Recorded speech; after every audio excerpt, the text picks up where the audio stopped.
The long descent. Epigraph. Every tower rises on something unseen. Eventually the weight remembers. K. X. Chapter 1. The Glass Tower. The tower was made of glass. Not the fragile glass of forgotten bottles or cracked mirrors, but the immaculate, unforgiving kind that reflected everything and forgave nothing. It rose from the city like a blade driven into the sky. Each floor stacked neatly upon the last, each window burning with the sterile glow of people who've forgotten how to sleep. From the street, it looked beautiful. From the inside, it felt like altitude sickness. I stood at the window of the 32nd floor and watched the city pretend it was alive. Traffic flowed like arteries beneath the night. Neon signs blinked in tired rhythms. Somewhere far below, a siren dragged its voice through the dark like a wounded animal. The streets moved with the mechanical persistence of a machine that did not care who it crushed beneath its gears. Up here, everything looked small. That was the lie the tower told. It whispered that height meant distance. That distance meant safety. That if you climbed high enough, you could leave the gravity of your past somewhere below. For a while, I believed it. The promotion had come quickly. Too quickly. Some had said, my name had climbed to the company like a rumor people were afraid to question. Each new floor meant another office, another set of keys, another door that closed more firmly between who I had been and who I was becoming. Success had a particular sound in the tower. It was the low hum of servers in distant rooms, the soft clicking of keyboards long after midnight, the hollow echo of footsteps in corridors that smelled faintly of disinfectant and ambition. And beneath all of it, the silence. A silence so clean it almost felt sacred. I used to stay late just to listen to it. Tonight the office was empty.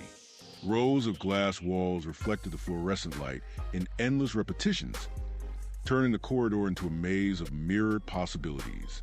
My reflection followed me from panel to panel, distorted, stretched, fragmented, like a ghost that hadn't decided which version of me it belonged to. I loosened my tie. The knot had tightened during the evening meeting.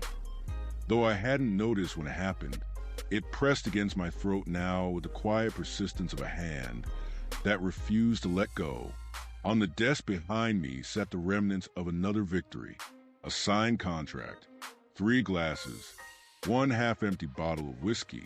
The city outside the window glittered in the reflection of the glass tabletop, its lights fractured into small, trembling constellations. 30 deals this year, 30 victories, 30 confirmations that I had climbed exactly where I intended to go. People downstairs called it a perfect run. But perfection, I was learning, has a strange side effect. It amplifies silence. I picked up the whiskey bottle and turned it slowly in my hands. The liquid inside moved with a heavy, amber patience, sloshing against the glass like something alive but exhausted. Just 5 minutes.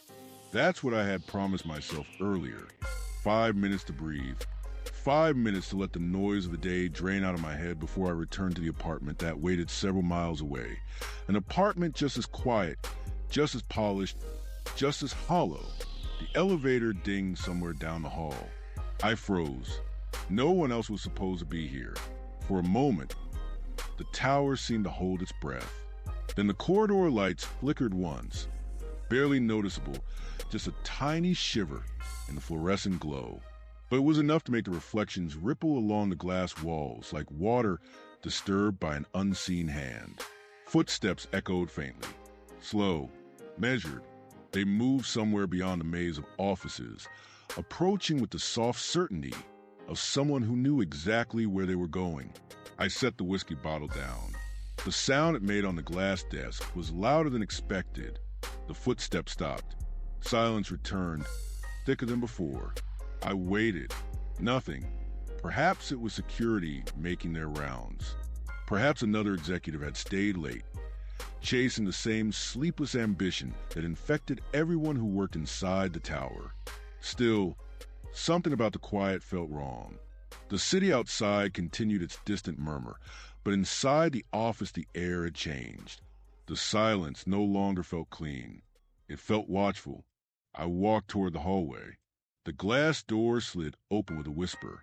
Beyond it stretched a long corridor of mirrored offices. Each door closed, each light burning with the same sterile brightness. Empty, completely empty.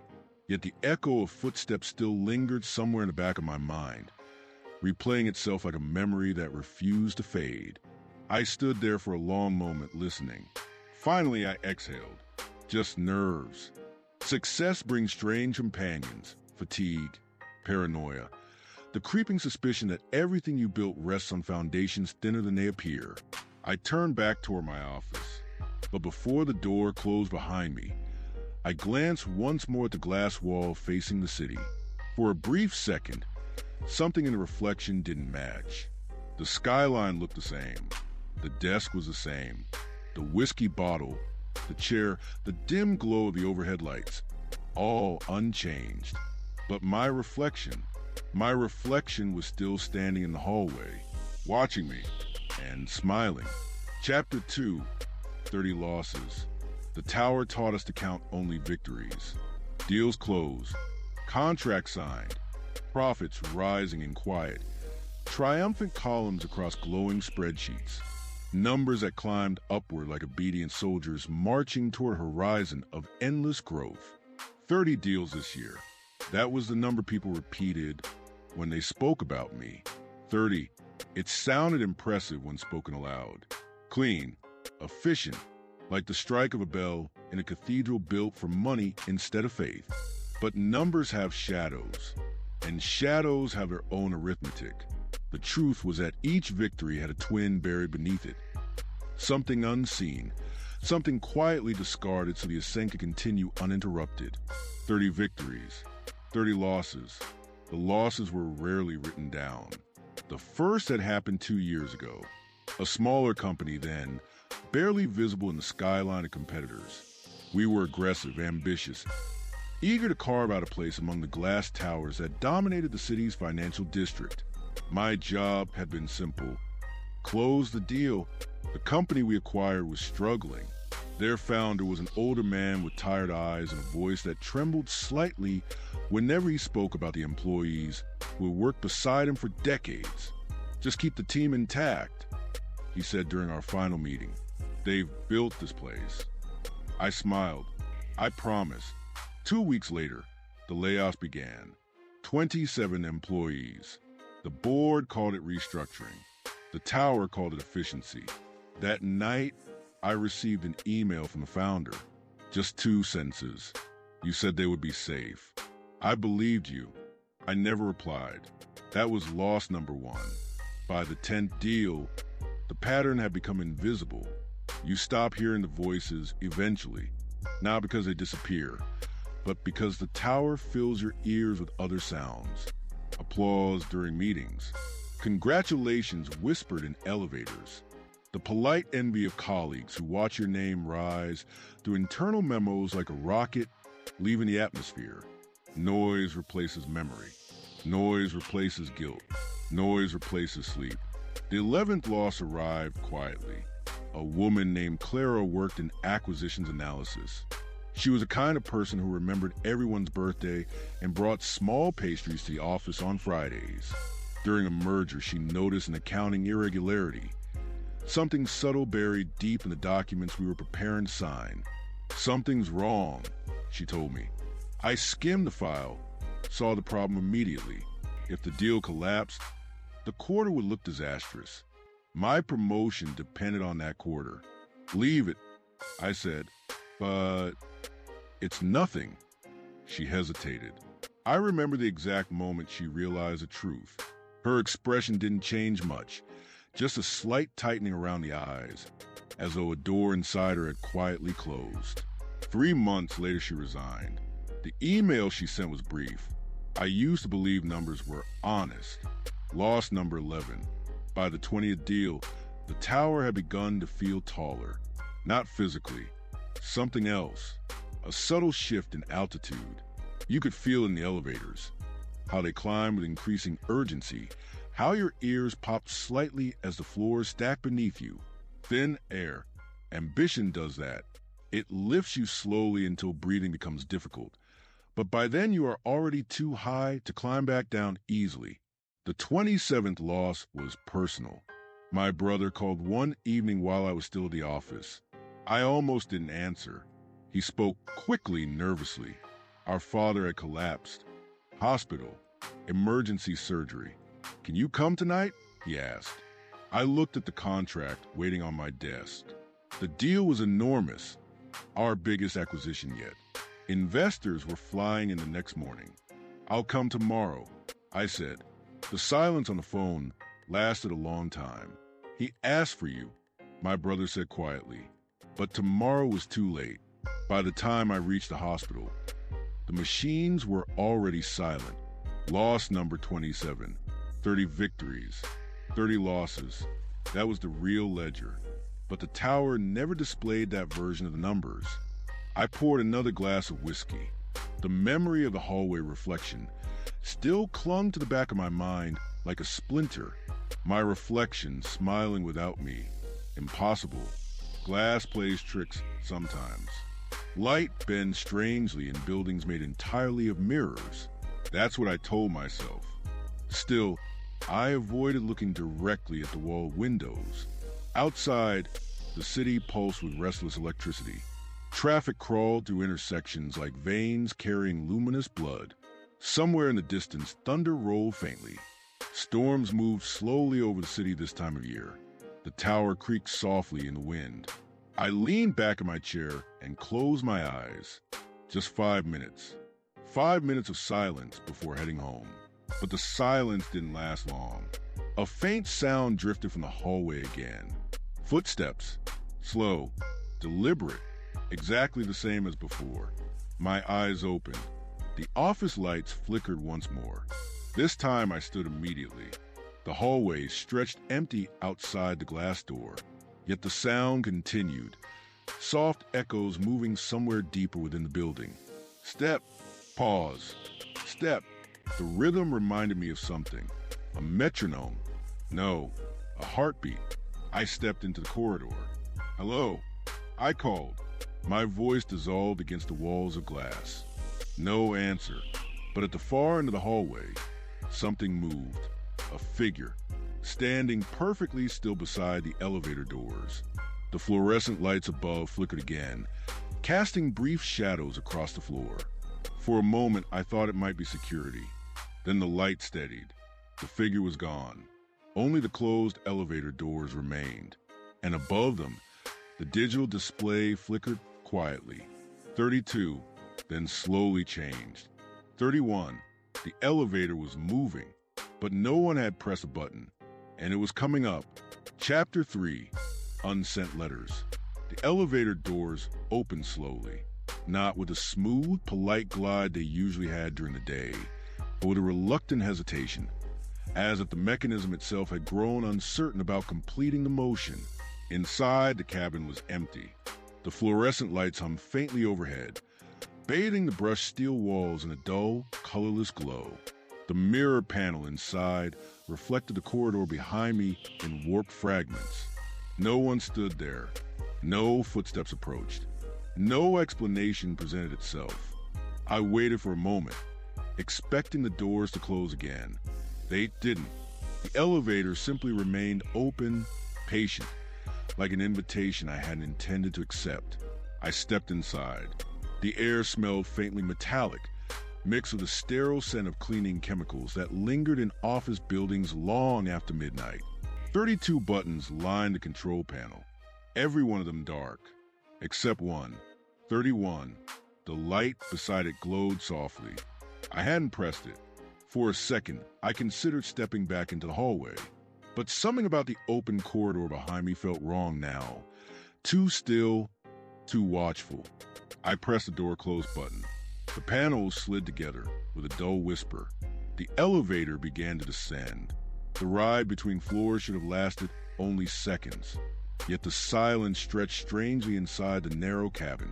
The mechanical hum of the cables overhead sounded deeper than usual, like a distant machine buried somewhere beneath the building.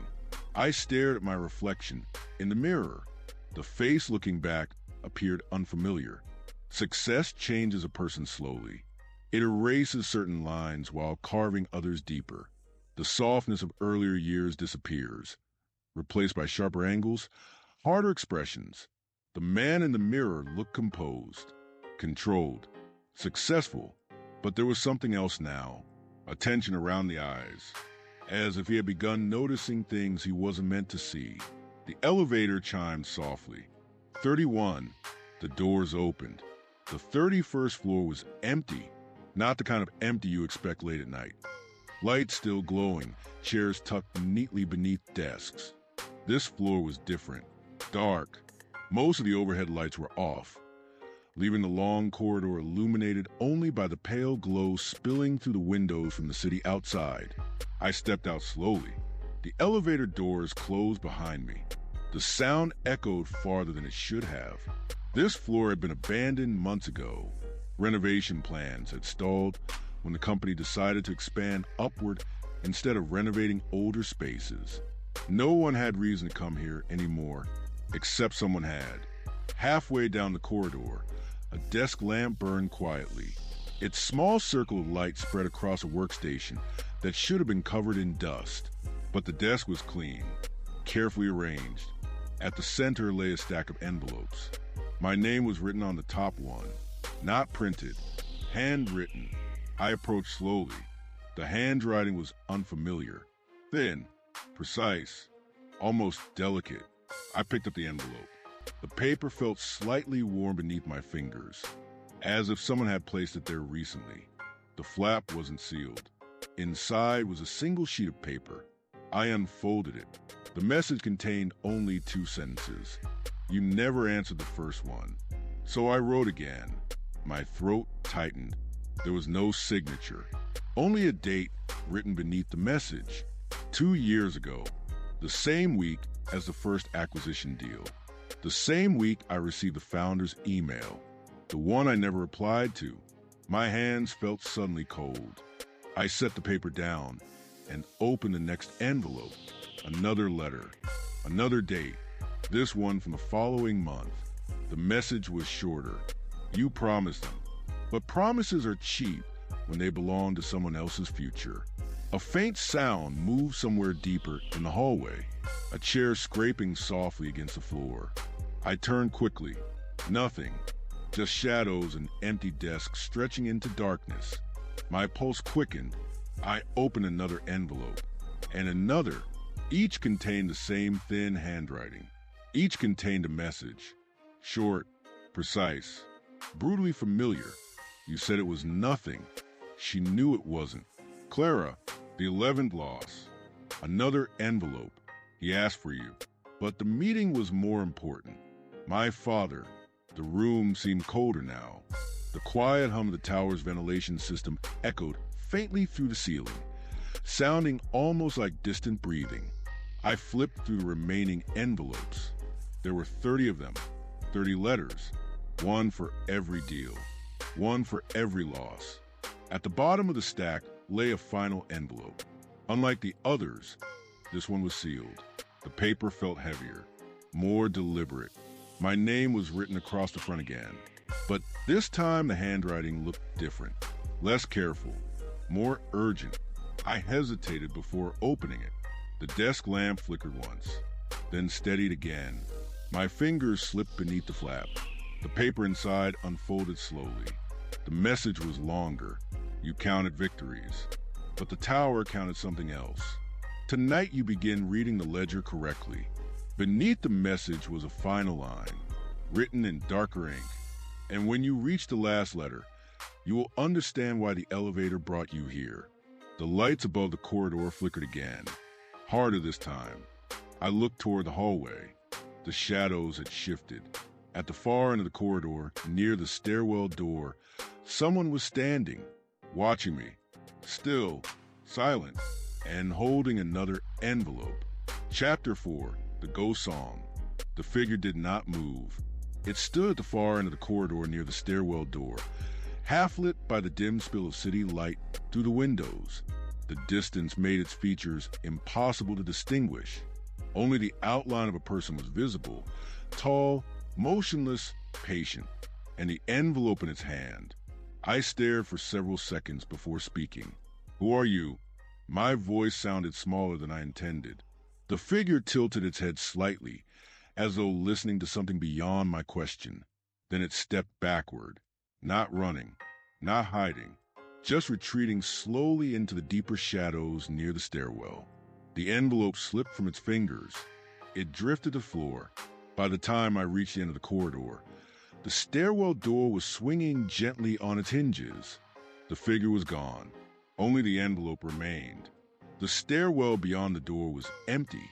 Concrete steps spiraled downward into darkness. A single emergency bulb flickered somewhere below, casting long skeletal shadows up the walls. I leaned over the railing and listened. Nothing. No footsteps. No doors closing. Just the quiet breathing of the building itself. I stepped back into the hallway and picked up the envelope. Like the others, my name was written across the front. But this handwriting was different again. Looser, almost careless, as if whoever wrote it hadn't bothered to disguise their identity. My fingers hesitated before opening it. The desk lamp behind me flickered again. I tore the envelope open. Inside was another sheet of paper. This message was longer than the others. You remember the song. Everyone remembers the song, but memory edits itself. It softens the edges. It changes the ending. Tonight you hear it again the way it truly sounded. I read the lines twice. The words stirred something unpleasantly familiar. A memory. Old. Half-buried. Before I could place it, a sound drifted through the hallway. Soft. Distant. Music. At first it sounded like a trick of the building. Air moving through vents, pipes shifting behind the walls. But then the melody became clearer. A piano. Slow. Careful. Playing somewhere on the floor above. Or below. The notes echoed strangely through the empty offices, rising and falling like something struggling to remember itself. I knew the song. The realization arrived with a dull, sinking feeling. It was an old lullaby. My mother used to hum it when my brother and I were children. She had played it on the battered, upright piano that sat in our living room for years. The memory appeared vividly now. Her fingers moving across yellow keys. My father reading quietly in the corner. The slow rhythm of a house that felt safe. The music drifting through the hallway grew louder. Not physically louder. Closer. As if the building itself were carrying the sound toward me. But that was impossible. There were no pianos in this tower. No musicians wandering the abandoned floors after midnight. The melody continued. A single wrong note slipped into the sequence. Then another. The rhythm faltered slightly. Something about it felt off. Like a familiar song played by someone who had never truly learned it. The final notes of the melody hung in the air. Then silence returned. I stood perfectly still. The letter in my hand trembled slightly, because I had finally remembered something else. The song. The lullaby. It hadn't ended the way my mother played it. Not that night. That night the song stopped halfway through. Because my father had stood suddenly from his chair. Because someone had knocked on the door. Because two men in dark coats had stepped inside and spoken quietly with him while my brother and I watched from the hallway. That was the night the business failed. The night everything began collapsing. The night my father started drinking. I hadn't thought about that evening in years. Yet the melody had carried it back perfectly. Every detail. Every sound. As if someone had rewound the past and pressed play. Behind me, the desk lamp flickered violently. I turned. The stack of envelopes on the desk had shifted. They were no longer lying flat. Someone had arranged them into a neat line across the surface. 30 letters. And beside them, one more envelope. I was certain it hadn't been there before. My hands felt suddenly numb. I walked slowly back toward the desk. The new envelope was black, unlike the others. My name was written across it again. But this time the handwriting looked unmistakably familiar. My own. I opened it. Inside was a single sentence. The first fracture wasn't in the tower. It began long before you climbed it. A low metallic sound echoed through the corridor, the elevator arriving again. I turned toward the hallway. The digital display above the doors glowed faintly in the darkness. 31, then slowly changed. 30. The elevator had begun moving again, descending, as if something inside the building was preparing to take me deeper. Chapter 5. Just 5 minutes. The elevator continued descending. 31, 30. The numbers changed slowly, each one glowing faintly in the dark hallway like a pulse in the throat of the building. I stood beside the desk, the black envelope still open in my hand. The first fracture was in the tower. It began long before you climbed it. The words felt heavier than the others, more deliberate, because they were written in my own handwriting. The elevator chimed softly. The doors opened. The cabin waited. Empty again. I stepped inside without thinking. The air inside the elevator felt colder now. The fluorescent light overhead flickered faintly, casting thin shadows along the mirrored walls. The control panel glowed. One button was already lit. 30. Before I could touch anything, the doors slid shut. The elevator descended. There's a strange moment inside elevators when movement begins. Your body notices it before your mind does. A small shift in gravity, a subtle drop in the stomach. The tower seemed deeper tonight. The descent lasted longer than it should have. Finally, the elevator chimed again. 30. The doors opened. Floor 30 looked different from the others. The lights were on, not all of them, just enough to illuminate the open workspace in a dull yellow haze. Rows of desks stretched across the room. Computer monitors slept quietly. Chairs stood pushed neatly beneath workstations. But one desk was occupied. A laptop glowed softly in the darkness. My desk, from 3 years ago, before the promotions, before the 30 deals. Back when I still sat in the open office with everyone else. I walked toward it slowly. The elevator doors closed behind me with a hollow sound. The laptop screen brightened as I approached. A document was open, a message blinking on the screen. Draft not sent. My chest tightened. I recognized the file immediately. I hadn't seen it in years, but I remembered writing it. The night my father died. I had opened my laptop in the office after the hospital call. The deal paperwork sat in front of me, investors waiting, deadlines closing in. I had stared at the screen for a long time before typing. The message had been meant for my brother. I read the words again now as they appeared on the screen. I know I should have come sooner. I know you needed me there. But if I leave now, the deal collapses, and everything I've worked for disappears. Just give me 5 minutes. I never finished the message. I never sent it. 5 minutes had become 2 hours. 2 hours had become morning. By then, the hospital room was already empty. The cursor blinked quietly at the end of the sentence. Still waiting, as if the past had never moved forward. Behind me, something shifted. I turned quickly. The office remained empty, but the computer speakers crackled softly. Then the piano began playing again. The lullaby, the same slow melody, drifting through the quiet office floor. But this time the sound was clearer, closer. The song was coming from the laptop speakers. The cursor on the screen moved, typing, letters appearing slowly, one by one. I watched the message grow beneath the words I had written years ago. 5 minutes. The cursor blinked again, then continued typing. That's how the descent always begins. My throat tightened.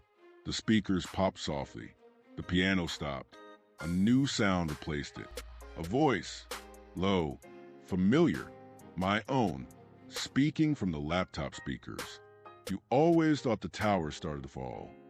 The recording crackled slightly, but the tower only finished it. The screen flickered. The document closed.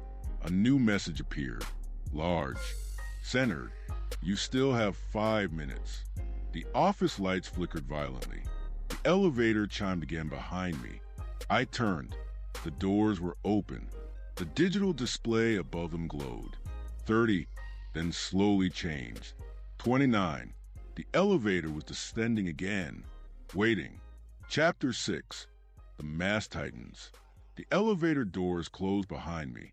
The moment they sealed, the office on the 30th floor disappeared from view, swallowed by steel and reflection. The cabin began descending again. 29. The number glowed above the door like a pulse. I leaned back against the mirrored wall and stared at my reflection. It looked the same as before. Suit still sharp, tie slightly loosened. A man who had spent years mastering the art of appearing composed. That was the real currency inside the tower. Control. You learned quickly that emotion was a liability. Doubt was contagious. Hesitation could stall a deal faster than bad numbers. So you build a mask, polished, professional, unbreakable, at least from the outside. The elevator hummed softly as it moved downward. My reflection stared back at me, but something about the expression had changed. The corners of my mouth were tighter now, the eyes sharper, as if the man in the mirror had begun noticing the cracks. The elevator chimed. 29. The doors opened. This floor looked different from the last. The lights were dim, not abandoned, just underlit, like the place had been frozen halfway between night and day. Conference rooms lined the hallway. Glass walls, long tables, empty chairs arranged with corporate precision. I stepped out slowly. The elevator doors closed again. The sound echoed down the corridor. At the far end of the hallway, a conference room door stood open. Light spilled from inside. I walked toward it. Each step felt strangely loud in the quiet building. Inside the room, a meeting had been prepared. Water glasses, notepads, chairs arranged neatly around the table. At the center sat a laptop, open, waiting. I already knew what meeting this was. 3 years ago, the meeting that secured my first major promotion. The one where I presented the acquisition strategy that eliminated half a department to improve efficiency. A move the board later called brilliant. I approached the laptop. The screen flickered to life. A presentation slide appeared. My presentation. The title glowed across the screen. Strategic Workforce Optimization. I remember the room from that day. 12 executives seated around the table, watching, waiting, judging. The cursor moved. A new slide appeared. The employee list. Names arranged neatly in columns. 82 employees. 27 marked in red. The layoffs. The slide I had explained with perfect confidence. The slide that made the room nod approvingly. Something moved behind me. I turned. The chairs around the table were no longer empty. Figures sat in them now, not clearly visible, just shapes in the dim light. Silhouettes where people should have been. Watching. The laptop speakers crackled softly. My recorded voice began playing. The presentation recording. By removing underperforming positions, my voice explained calmly, we can increase operational efficiency by 20% while preserving long-term growth potential. The silhouettes remained perfectly still. Listening, watching. The slide changed again, but the numbers had shifted. The efficiency percentages were gone. The profit projections erased. Only the red names remained. 27 of them, each name slowly appearing one at a time. Like a roll call, the room temperature seemed to drop. The laptop speakers continued. My voice sounded colder now. Sometimes leadership requires difficult decisions. One of the silhouettes leaned forward slightly. The movement was subtle, but enough to make my stomach tighten. The presentation continued. Personal attachment cannot interfere with strategic outcomes. Another silhouette shifted. Then another. The laptop screen flickered. A final slide appeared. Black background. White text. Not part of my original presentation. The message typed itself slowly.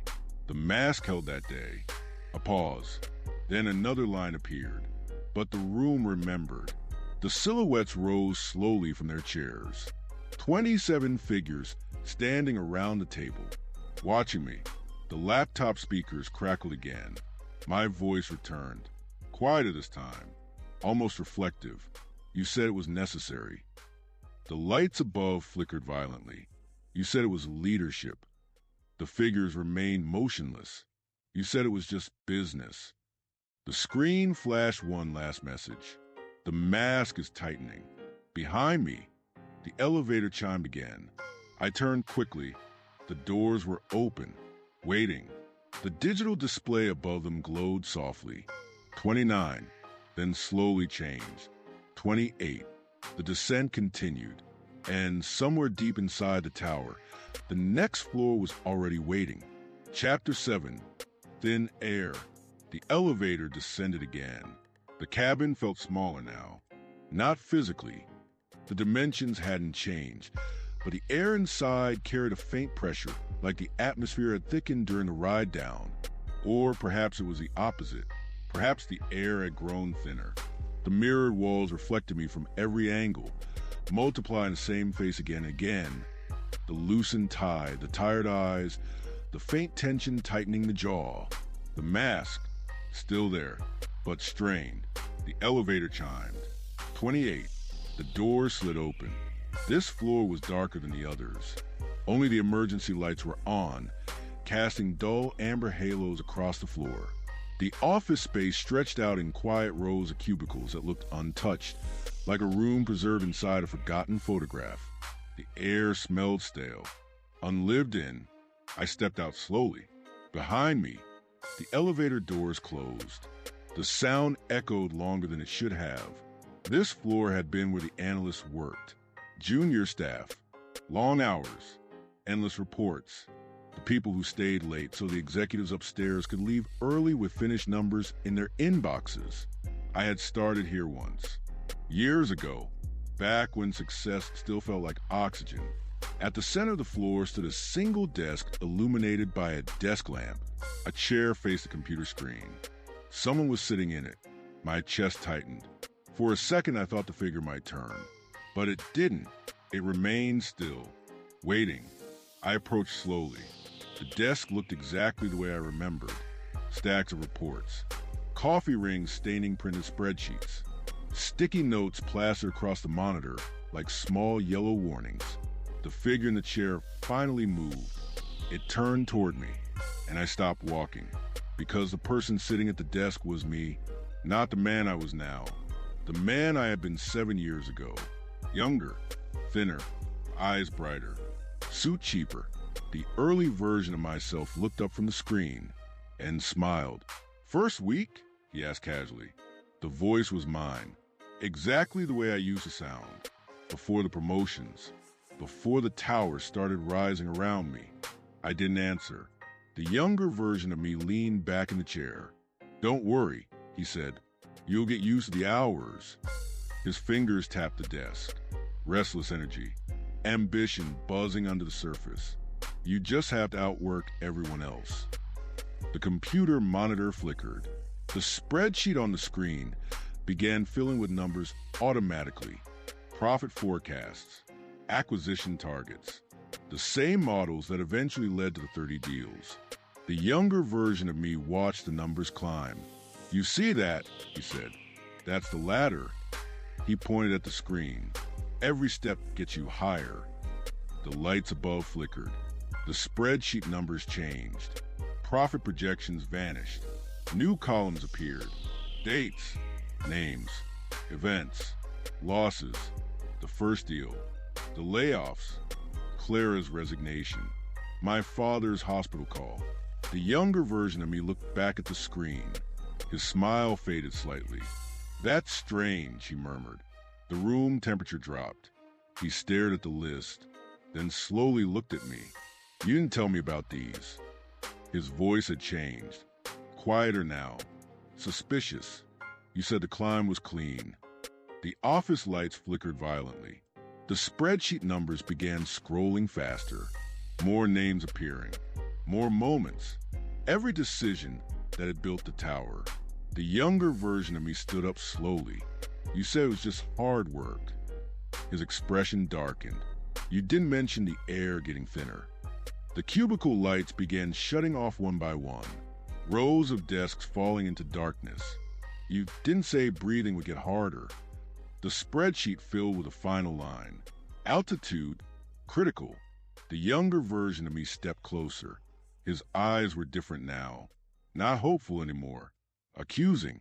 You left things behind, he said. You left people behind. The lights shut off completely. The entire floor fell into darkness. Only the computer monitor glowed. One final message appeared. The higher you climb. The screen flickered, then finished the sentence. The less air there is to breathe. Behind me, the elevator chime began. I turned. The doors were open. The display above them glowed faintly. 28, then slowly changed. 27. The descent continued, and the air inside the tower felt thinner with every floor. Chapter 8. The city speaks back. The elevator descended again. The hum of the cables above sounded deeper now, as though the machinery of the tower had grown older during the journey downward. 27. The number glowed above the door. For a moment, I wondered how many floors the building actually had. 32 above, but below, I had never asked. The elevator chimed softly. The doors opened. This floor was different from the others. The lights were completely off. Only the windows illuminated the space. The city outside burned to the glass in thousands of fractured lights, neon signs, moving traffic, blinking towers scattered across the skyline, like a constellation designed by exhausted architects. The floor itself was empty. No desks, no cubicles, just an open stretch of concrete and glass. I stepped out. Behind me, the elevator doors closed again. The sound felt final. The city spread out beneath the windows. From this height, the streets looked like glowing veins threading through dark muscle. Cars crawled slowly through intersections. Sirens pulsed somewhere in the distance. The city was alive. And suddenly it was louder. Not physically louder, but sharper. As if someone had turned up the volume of reality. I moved closer to the window. The glass was cold beneath my hand. Below, people moved through the streets. Tiny figures navigating sidewalks, stepping into taxis, crossing intersections beneath blinking signals. For years, I had looked at the city from above like this, a silent observer, detached, successful, but tonight something was different. The glass began to ripple slightly. At first, I thought it was a reflection. Then the images outside began to shift. The first scene appeared in the street below, a small office building several blocks away. The lights inside flickered. Through the window, I saw a group of employees gathered around a conference table. Boxes sat on the floor.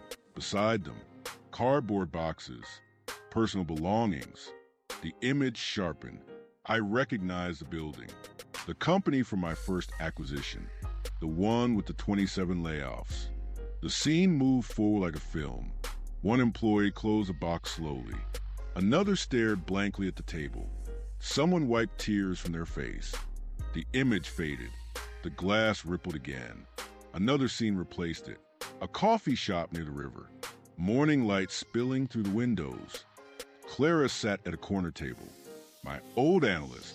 A resignation letter lay beside her coffee. She stared at the paper for a long time before folding it carefully. The barista approached. "Everything all right?" he asked. She smiled politely, but her eyes looked tired. The scene faded again. The glass rippled once more. The next image appeared slower, heavier, a hospital hallway. Fluorescent lights humming overhead. My brother sat alone in a plastic chair. His hands were folded tightly together. A doctor stood nearby, speaking quietly. I couldn't hear the words, but I knew the moment, the exact moment, the moment my father died. The glass trembled faintly beneath my hand. The scene dissolved. The city returned. Traffic moving. Lights blinking. The world continuing. But now the city felt different. Less distant. Less small. Behind me, A low voice spoke. "You always like the view from above." I turned quickly. A figure stood near the center of the empty floor. Tall, still, the same silhouette I had seen earlier in the hallway, holding another envelope. The city lights behind them made their face impossible to see. "Distance makes everything easier," the voice continued.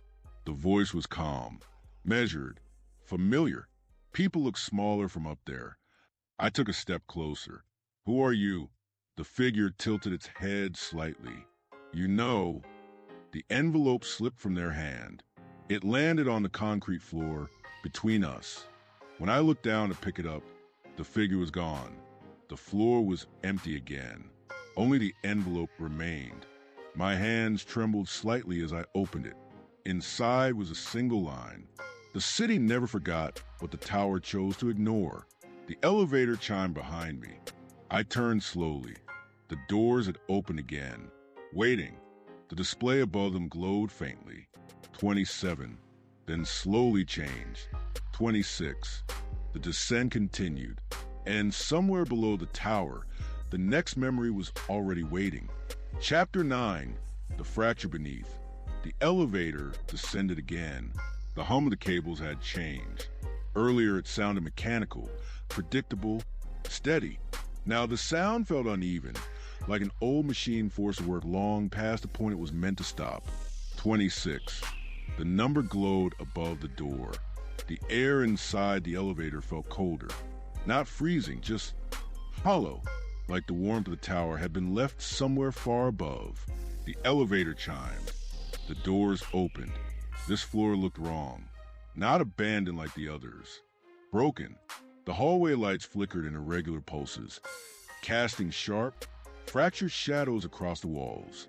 Several ceiling panels hung loose, exposing the tangled wires above. The carpet had been pulled up in places. Bare concrete showed through like bone beneath torn skin. I stepped out slowly. The elevator doors closed behind me. For a moment, the hallway remained silent. Then I heard something, a low cracking sound, like pressure building inside a structure that had been carrying too much weight for too long. I walked down the hallway. Each step echoed. The offices on this floor had been partially dismantled. Desks overturned. Chairs stacked awkwardly against the walls. Cables snaking across the floor. But the strangest thing was the walls. Hairline fractures ran along the glass panels. Thin cracks spreading outward like frozen lightning. I reached one of the conference rooms. The glass door had shattered. Fragments littered the floor. Inside, the long meeting table had split cleanly down the middle. The crack ran through the wood like a fault line. The fracture beneath. The phrase from the table of contents echoed in my head. Something about this floor had broken, not just physically. I felt it in the air, in the silence. This place felt like the moment before collapse. A screen flickered on the far wall, one of the large conference displays. The power shouldn't have been working, but the screen glowed anyway. Static filled the surface for several seconds. Then an image appeared. The tower, aerial view, 32 floors rising into the night. The camera slowly zoomed in, floor by floor. The upper offices, the executive levels, the analyst floor, each one glowing faintly in the darkness. Then the image stopped. Floor 26. The screen zoomed closer. A small red fracture line appeared at the base of the tower image. A thin crack, barely visible. Then another and another. Hairline fractures branching outward beneath the structure. The cracks didn't appear in the upper floors. They began at the foundation. The image shifted. A message appeared on the screen. Every tower has a weight limit. The lights above flickered violently. Another line appeared. Every decision adds pressure. The cracks beneath the tower spread further. The image trembled. A final line typed slowly across the screen. You were not the first to climb. Behind me, footsteps echoed in the hallway. Slow, measured. I turned. The silhouette stood there again. Closer this time. Not at the end of the corridor. Just a few meters away. Still holding an envelope, the figure stepped forward. The hallway light flickered, briefly illuminating the edge of their face, but not enough to see clearly. "Do you understand yet?" the voice asked. The voice sounded calm, patient, as though this moment had been expected. "What is this?" I asked. The figure tilted their head. "The fracture." They gestured toward the cracked walls. "The thing that finally breaks a structure isn't the height." Their voice lowered slightly. "It's the pressure underneath." They dropped the envelope. The paper slid across the floor toward me. When I looked up again, the figure was gone, just like before. The envelope lay at my feet. My hands felt heavier when I picked it up.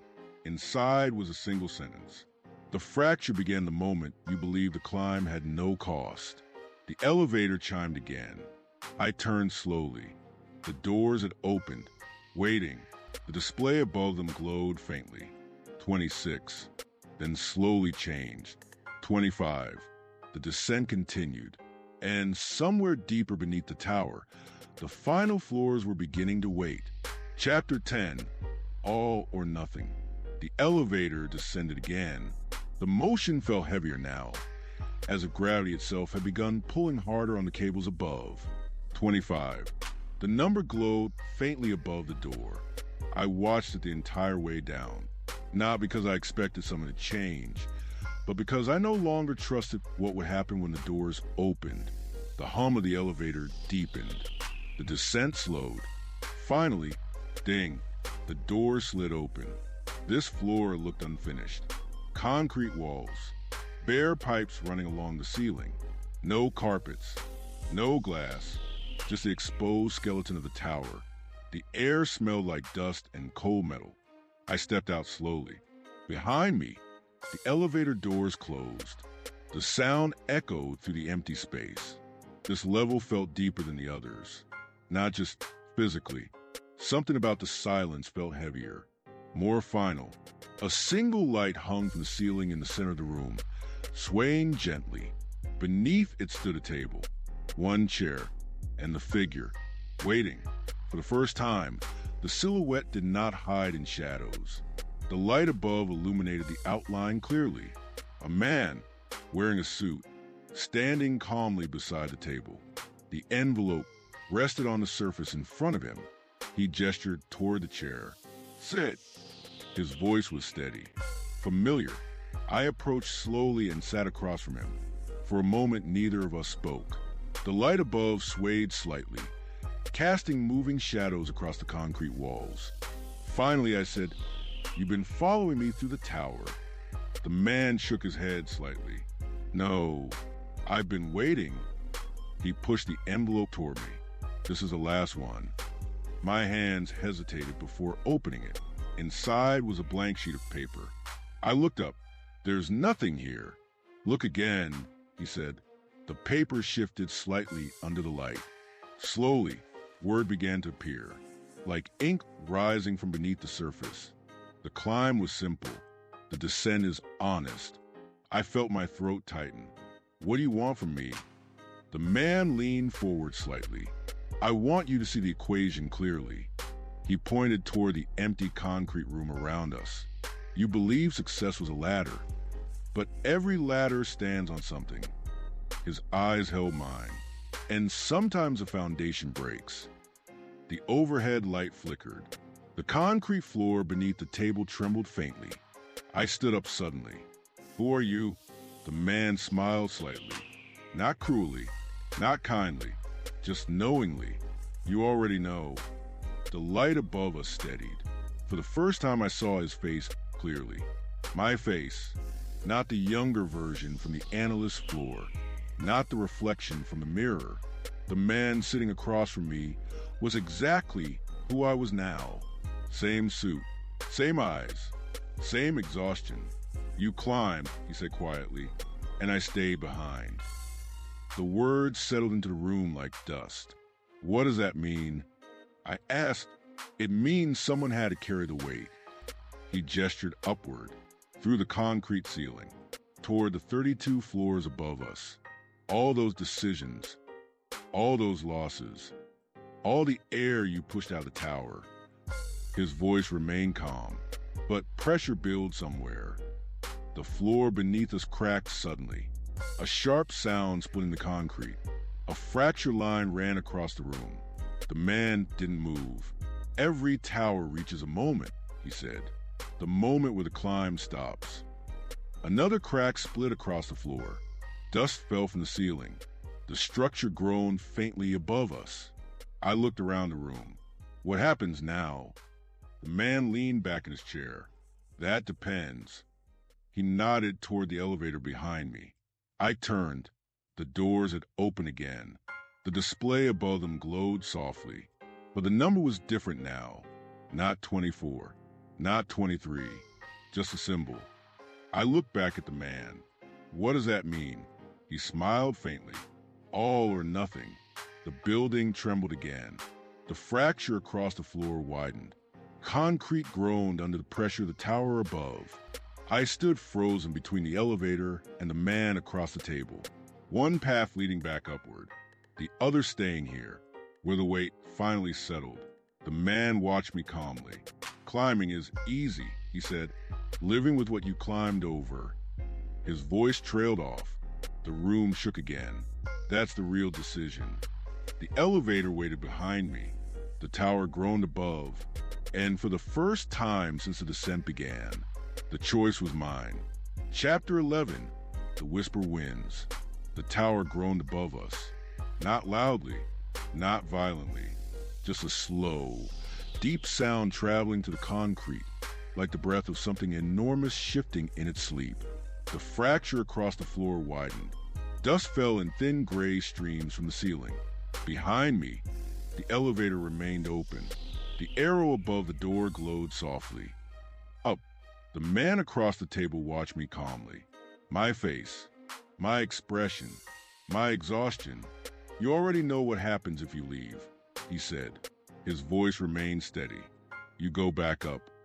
The tower resets. The meetings resume. The deals continue. The building trembled again. A deeper crack echoed somewhere far above us. What about you? I asked. He smiled faintly. I stay where the weight belongs. His hand rested on the table. Someone has to... The room shook again. The fracture split further across the concrete floor. The tower above us creaked under its own height. I looked toward the elevator. The doors remained open, waiting. The arrow continued glowing. Climbing had always been easy. Step, promotion. Step, another deal. Step, another victory. The tower rewarded upward motion. It always had. Behind me, the elevator hummed softly, as if encouraging the decision. The man across from me spoke again. You built the tower carefully, piece by piece, loss by loss. His eyes held mine, but now you see it. The cost. Another tremor passed through the room.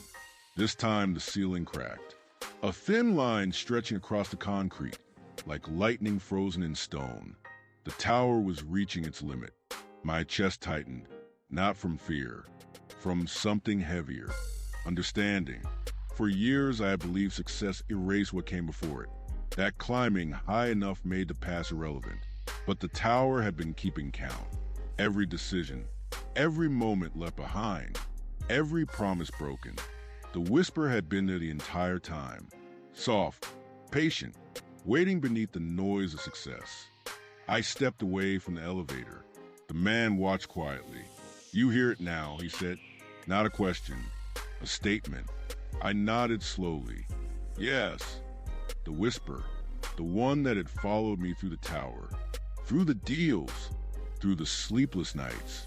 The voice I had buried beneath ambition. It wasn't accusing.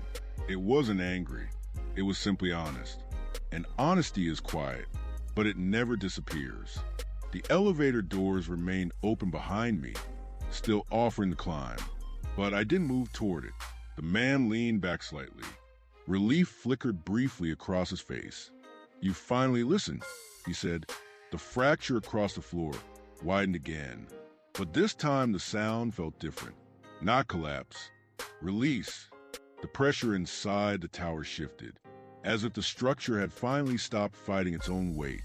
The tremors slowed. The groaning above us faded. Dust settled slowly across the concrete floor. Silence returned. The man across from me stood. For the first time, he looked lighter, less rigid, like a reflection finally freed from a mirror. "You don't disappear," he said. "You just stop climbing." He stepped backward. The light above us flickered. His outline began to blur slightly. "What happens now?" I asked. He smiled faintly. "The same thing that happens to every tower." His voice softened. "It becomes part of the skyline." The light flickered again, and then he was gone. The chair across the table stood empty. The fracture remained across the floor, but the tower above had grown quiet. Behind me, the elevator doors slowly closed. The arrow faded.